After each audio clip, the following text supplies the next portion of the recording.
Oi, Zanin, como você tá? Tudo bem? Tudo bom, Thalita? Eu ouvi a menção aí do Brito, né? Eu repito aqui, eu nem sempre sou capaz de trazer coisas amenas assim para aliviar o nosso cotidiano, né? E eu te confesso, se o Brito e outras pessoas pensam que eu gasto a minha vida inteira dentro de cinema, vendo streaming e me divertindo, estão muitíssimo enganadas.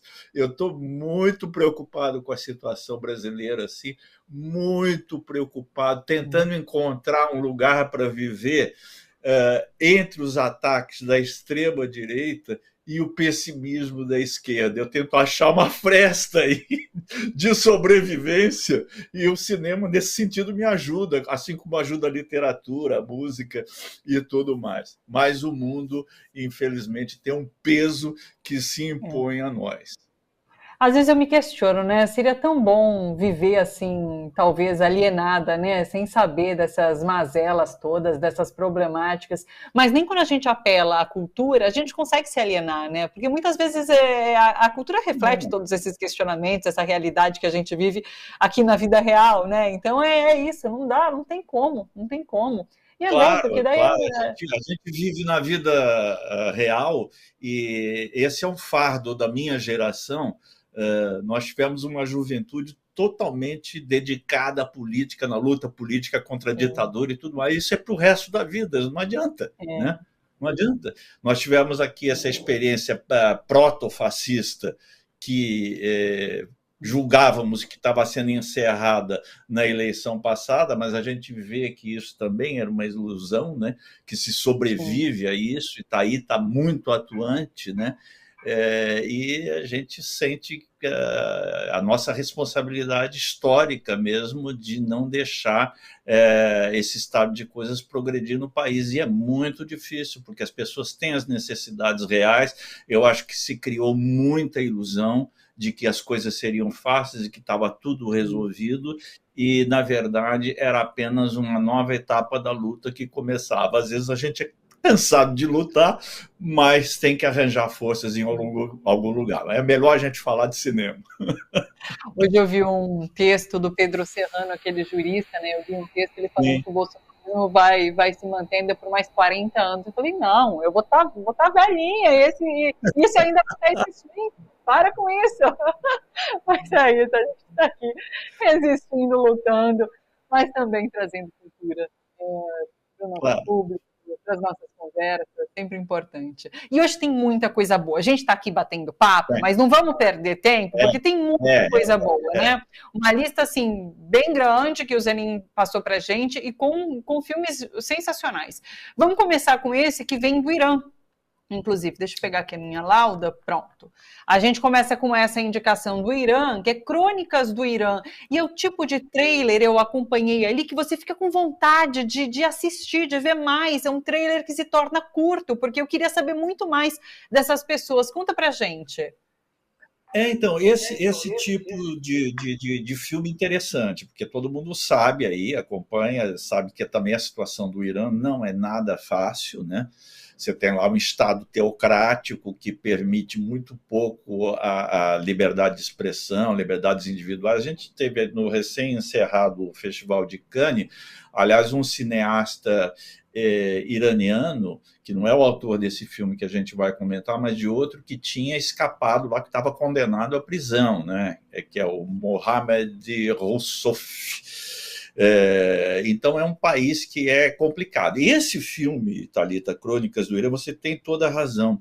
Ele encontra um meio de fazer a crítica social que é muito eficaz e chega a ser divertido, porque ele usa muito da ironia para combater vamos dizer assim, os arrobos totalitários do regime, né? E ele tem um esquema que a gente, em jargão cinematográfico, a gente chama de dispositivo, que é uma forma que o filme se apresenta, que é muito particular nesse filme. A gente vê um dos interlocutores falando diante das câmeras e, em geral, apenas a voz do outro que a gente gente não identifica pela imagem. E ver uma série de esquetes, de partes, de situações que seriam corriqueiras dentro desse tipo de sociedade. Por exemplo, a gente vê logo de cara um pai que está num cartório para registrar o nome do filho que acabou de nascer. E ele quer registrar com o nome de Davi.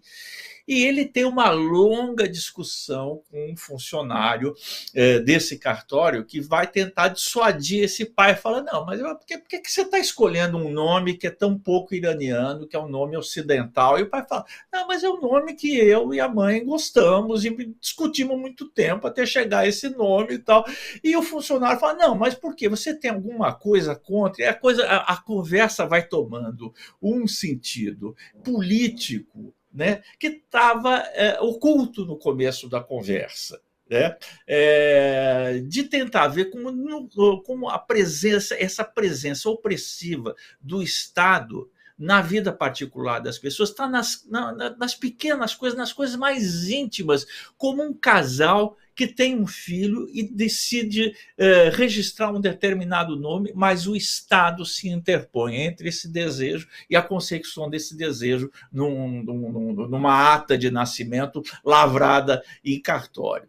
Tem outras situações que são muito engraçadas também, são várias situações, são pequenos esquetes que vão formando um todo. Por exemplo, a gente vê uma garota, apareceu aí na tela há pouco, uma garota vestida com roupa do Mickey, dançando aquelas dancinhas do TikTok, né? E com fone de ouvido. Enquanto isso, a mãe está num lugar comprando uma roupa iraniana típica, porque vai haver uma cerimônia em que a menina precisa ser vestida com a roupa típica e agradável para esse Estado teocrático. E a menina não está dando a menor bola para isso, está envolvida no seu TikTok, da sua dancinha e tudo mais. Esse tipo de coisa acaba sendo um discurso mais eficiente do que se chegasse alguém dizendo, olha, não adianta o Estado querer se impor, porque as pessoas, a juventude, as adolescentes têm outro tipo de preocupação, outro tipo de valores e tudo mais, e não adiantam, elas não vão entrar nessa onda de Estado totalitário e tal. Esse discurso é totalmente escanteado nesse tipo de filme. Ele simplesmente mostra, né, essas coisas, né, são do dia a dia, são engraçadas, são irônicas, a gente ri um pouco disso aí, mas é um riso que também tem um retrogosto, às vezes um tanto amargo, porque se essas coisas estão acontecendo lá, é porque a população está dando um duro danado para tentar encontrar um espaço de liberdade possível numa sociedade opressiva. E que quando joga para valer e esgota os seus meios de persuasão, tende a ser extremamente violenta, como tem sido com esses cineastas. São vários cineastas lá que foram para a prisão, alguns em prisões domiciliares, e alguns proibidos de filmar. Eles são, às vezes, proibidos por longos períodos de exercer sua profissão, como é o caso desse cineasta que eu citei e que foi premiado no Festival de Cannes. Ele acabou fugindo do país e hoje ele se estabeleceu na Alemanha para poder ter uma vida mais livre e poder exercer a profissão dele sem que ninguém lhe dite as regras, o que ele pode ou não pode fazer. Então, esse é um filme bastante interessante, bastante inteligente e divertido também. Ótimo. Crônicas do Irã, então, nos cinemas. O próximo é um americano, um filme que vem dos Estados Unidos, chama Jardim dos Desejos. Também interessante a história. Conta pra gente. É de um diretor já veterano chamado Paul Schrader, que ele é muito conhecido também como um roteirista de primeiríssima mão, né? Ele roteirizou alguns filmes, alguns clássicos do Martin Scorsese, como Taxi Driver, Touro Indomável, que são obras-primas, são clássicos, hoje em dia são clássicos do cinema, e tem o roteiro dele. E ele também é cineasta. E nesse filme aqui, ele imagina uma situação muito interessante de um jardineiro, que é um chefe, na verdade, é um chefe de uma equipe que mantém um grande jardim de uma ricaça nos Estados Unidos, que mora no sul do país, no estado de Louisiana, né? A gente começa o filme, Thalita, achando que vai ser uma reflexão sobre a filosofia dos jardins, porque começa uma voz off dizendo que há várias maneiras de você ter um jardim. Uma delas é você disciplinar esse jardim, pegar toda aquela força da natureza, das plantas, e discipliná-las em linhas harmônicas, podá-la, e fazer desenhos, e fazer caminhos, e fazer labirintos. Ou seja, você usa a matéria-prima da natureza para fazer algo extremamente homogêneo e apaziguante. E outra forma de você se relacionar com o jardim é deixá-lo crescer segundo a força da natureza e segundo a própria, vamos dizer, entre aspas, vontade das forças naturais que regem um jardim.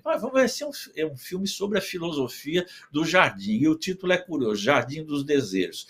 Aí todo esse ambiente paradisíaco, ele acaba se alterando quando chega uma sobrinha neta dessa ricaça, que é vivida pela grande atriz Sigourney Weaver.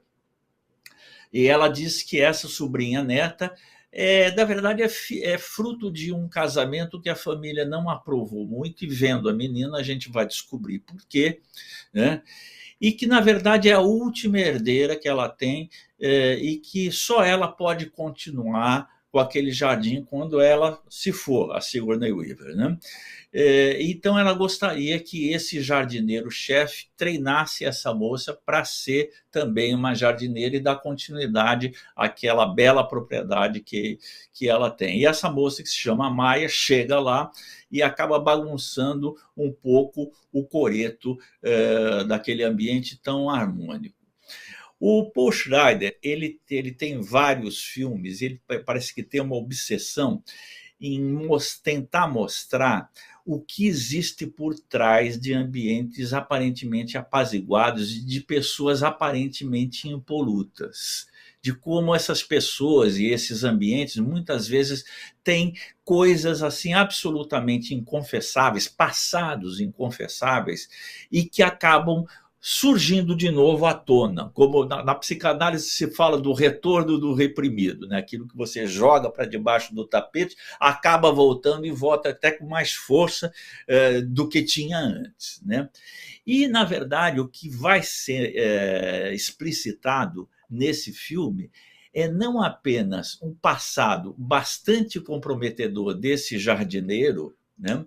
Mas também os resquícios do racismo de uma sociedade escravocrata, como foi a sociedade norte-americana, em especial no sul do país, e que acabou gerando a Guerra Civil Americana entre os estados do norte e os estados do sul, em torno dessa questão escravocrata, né? Então é um filme que faz de uma maneira assim muito elegante, muito sutil, toda essa prospecção daquilo que o sonho americano não quer revelar, que são as suas origens, baseadas no passado escravocrata, no passado genocida dos povos originários, isso vai aparecer também, né?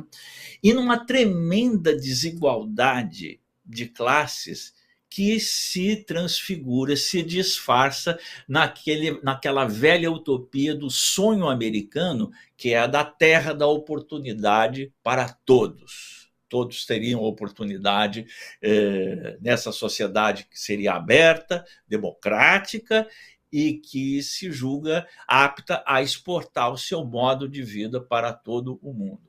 Enfim, é um filme muito inteligente, muito bem interpretado. Eu gostei muito desse filme, bem legal.